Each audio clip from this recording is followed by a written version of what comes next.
Hello students, welcome to BioCool where studying biology is cool. I am Mahesh Kohli and आज जो हम बात करने जा रहे हैं that's pretty interesting. It's about three generation trauma. अब देखो क्या है कि थ्री जनरेशन जो ट्रॉमा है ना, ये साइकोलॉजी का कॉन्सेप्ट है, साइकोसोमैटिक कॉन्सेप्ट है. मैं आपको क्यों पढ़ा रहा हूँ, मैं क्यों बता रहा हूँ, क्योंकि इसका जो लिंक है ना वो बायोलॉजी से है.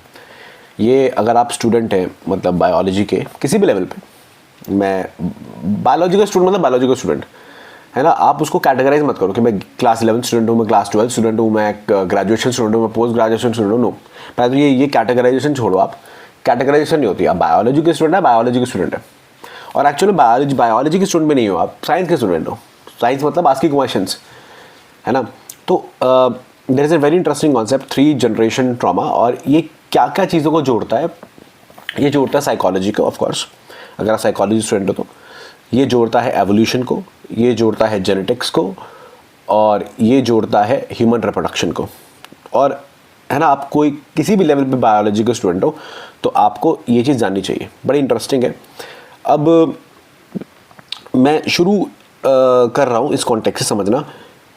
अभी अज्यूम कर लेते हैं हालांकि कि आप ह्यूमन रिप्रोडक्शन जो बायोलॉजी में है, क्योंकि मैं ऑफकोर्स नीट के लिए पढ़ाता हूँ जनरली, तो इसलिए कह रहा हूँ कि अगर ह्यूमन रिप्रोडक्शन में एक कॉन्सेप्ट है फीमेल oogenesis का, कि जो फीमेल फॉलिकल डेवलपमेंट है बड़ा इंपॉर्टेंट है. मैं इसका एप्लीकेशन बता रहा हूँ आपको थ्री जनरेशन ट्रॉमा में, कि जो फीमेल का जो फॉलिकल है वो तब डेवलप हो जाते हैं जब वो फीमेल फीटस होती है. मतलब मेल की तरह नहीं, मेल के जो गैमेट्स हैं, स्पर्म्स हैं, वो प्यूबर्टी के बाद डेवलप होना शुरू होते हैं मेनली. ठीक है ना, मतलब प्राइमोर्डियल जर्म सेल्स नहीं, बट जो एक्चुअल में स्पर्म्स बन रहे हैं मल्टीप्लिकेशन से, है ना.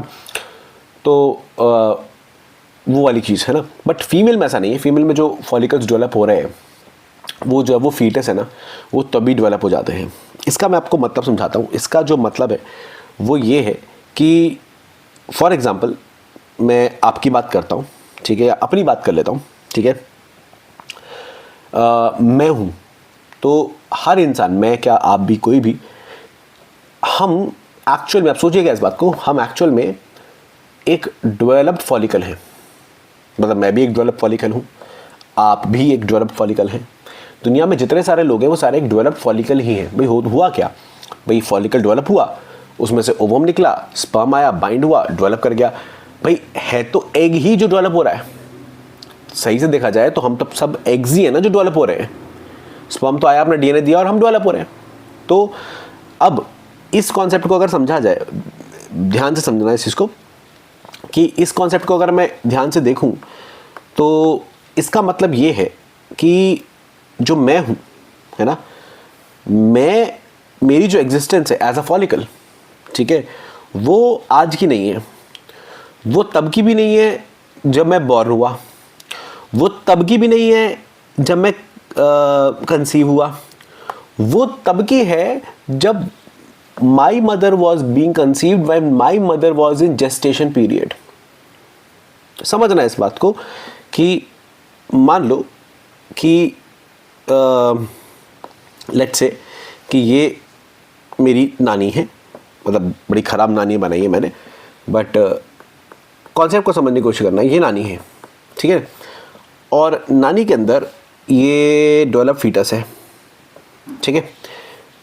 ये जो है ये मदर है. मैं सारे एग्जांपल खुद पे लेता हूँ ताकि किसी को बुरा लगे हम पे एग्जांपल ले लिया.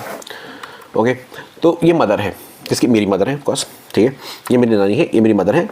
और अगर मैं यहाँ पर एज्यूम करूँ कि मदर के अंदर ओवरी डेवलप हो रही है, ये ओवरी है, ठीक है,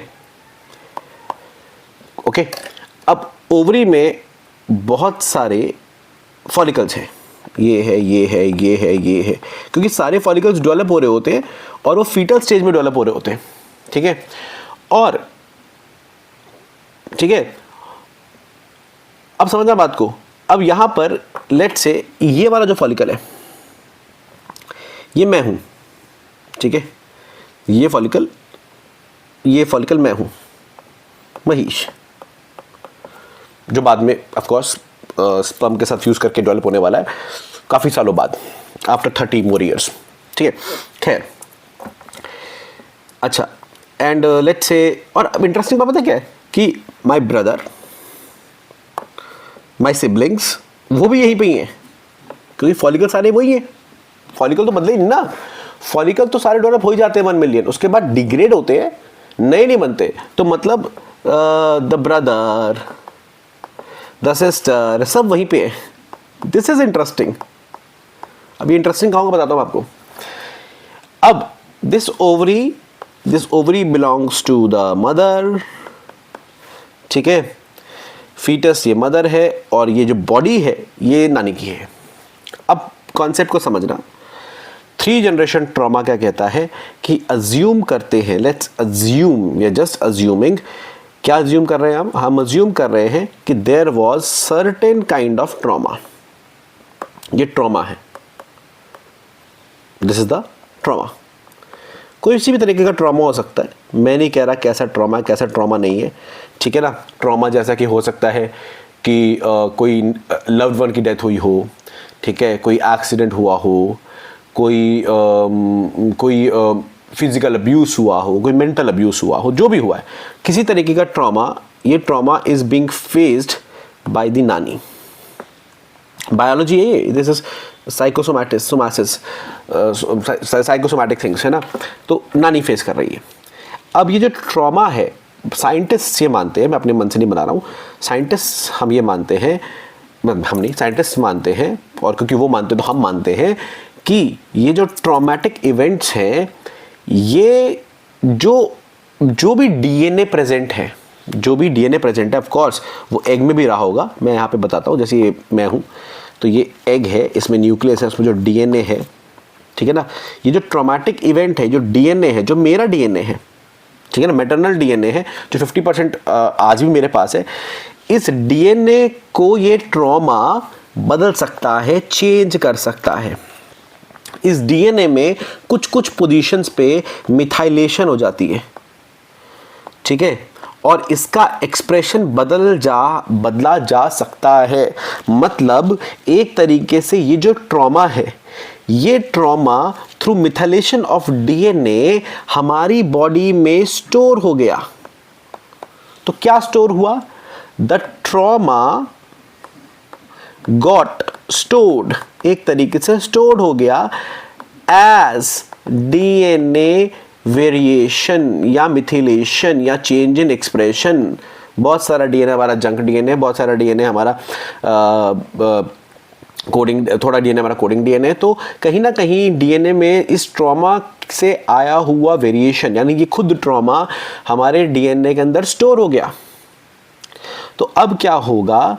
अब होगा ये, भाई एज्यूम करते हैं कि ट्रॉमा क्या था। ट्रॉमा मान लो ये था, एज्यूम कर रहे हैं कि लेट्स से नानी को ये ट्रॉमा हुआ, एज्यूम कर रहे हैं, जैसे मेरे को नहीं कुछ पता, मैं अजम्पशन लेके चल रहा हूँ, या किसी का भी है ना, ग्रैंड मदर को ये ट्रॉमा हुआ कि शी लॉस्ट अ चाइल्ड, ठीक है ना, somewhere some child, other child died, ठीक है, और वो पेन, वो ट्रॉमा की चाइल्ड की डेथ हो सकती है, या लेट्स से किसी भी रीज़न से हो गई, लेट्स से कि मतलब मलेरिया हुआ है ना, और द चाइल्ड डाइड, ठीक है।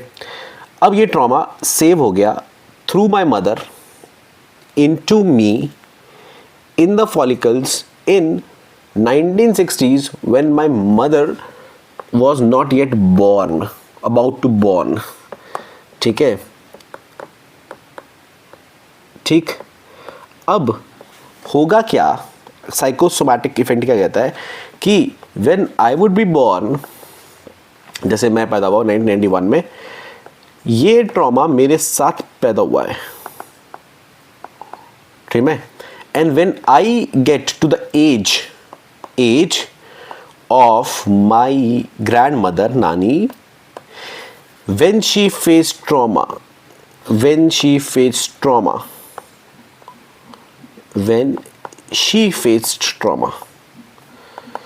तो पॉइंट ये है, मान लो ये ट्रॉमा मेरी नानी को 25 ईयर्स की एज में लगा या 30 ईयर्स की एज में लगा, तो व्हेन आई विल बी 30, ठीक है, दैट इज 2021 2021, ठीक है ना, when I am same age as नानी,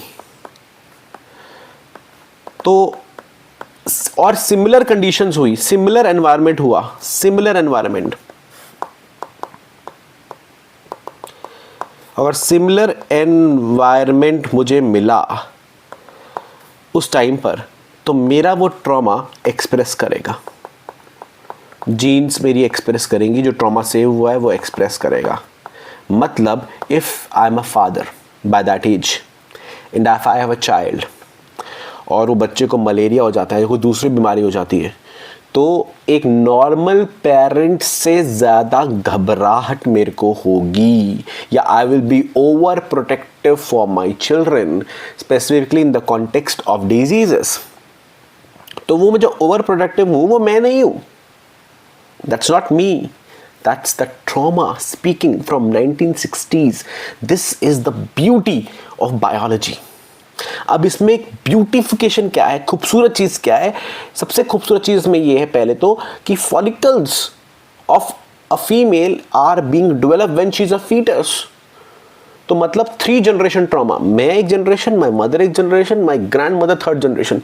तो my grandmother facing the trauma would be expressed into would affect the fetus, and fetus developing follicles, that is the 3rd generation. This is beautiful. दूसरी चीज जो खूबसूरत ये है कि traumatic events save हो रहे हैं in the form of DNA के अंदर, मतलब डीएनए के एक्सप्रेशन को एनवायरनमेंट इफेक्ट कर रहा है, एपिजेनेटिक्स बोलते हैं इसको हम, ठीक है। और इंटरेस्टिंग ये फैक्ट है कि ये चीज़ जो है ये सपोर्ट करती है लेमार्किज्म को। ट्रॉमा एक एक्वायर्ड ट्रेट है, एंड लेमार्क कहते थे कि एक्वायर्ड ट्रेट इनहेरिट होती है। हम मानते हैं कि सारी नहीं होती, सोमैटिक जीनोम अलग है ना, और जर्म सेल जीनोम अलग है, सोमैटिक जीन्स अलग है और जर्म सेल जीन्स अलग है ना। लेकिन पॉइंट ये है कि कहीं ना कहीं कुछ एक्वायर्ड ट्रेट्स भी इनहेरिट होते हैं, जो आज हम एपिजेनेटिक्स से जानते हैं। तो this is the application in evolution, ठीक है। तो और जीन एक्सप्रेशन मॉड्यूलेट हो सकता है, ये आपका जेनेटिक्स का एप्लीकेशन है। तो बायोलॉजी इज अ होल। तो हमने यहाँ क्या सीखा?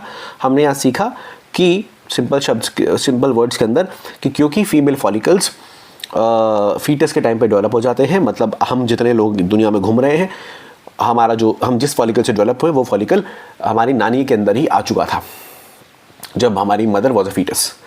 और अगर नानी ने कोई ट्रॉमेटिक इवेंट फेस किया तो वो ऐसा हो सकता है कि थ्रू डीएनए मेथाइलेशन, मैंने कह रहा 100% चांस है, लेकिन ट्रॉमा अगर सीवियर था तो ऐसा हो सकता है कि it is being stored in the form of the DNA information, और वो एक्सप्रेस करे अगर सिमिलर कंडीशंस हमें ज़िंदगी में फेस करनी पड़े तो। And that is beautiful. This is what I find beautiful about biology. अब पता नहीं आपको कितना बढ़िया लगेगा, ये इंटरेस्टिंग लगेगा, but that's the way I see biology, that's the way I read biology. मुझे बायोलॉजी ऐसे पसंद है, ठीक है। तो that's about the 3 generation trauma. ठीक है, बाय बाय।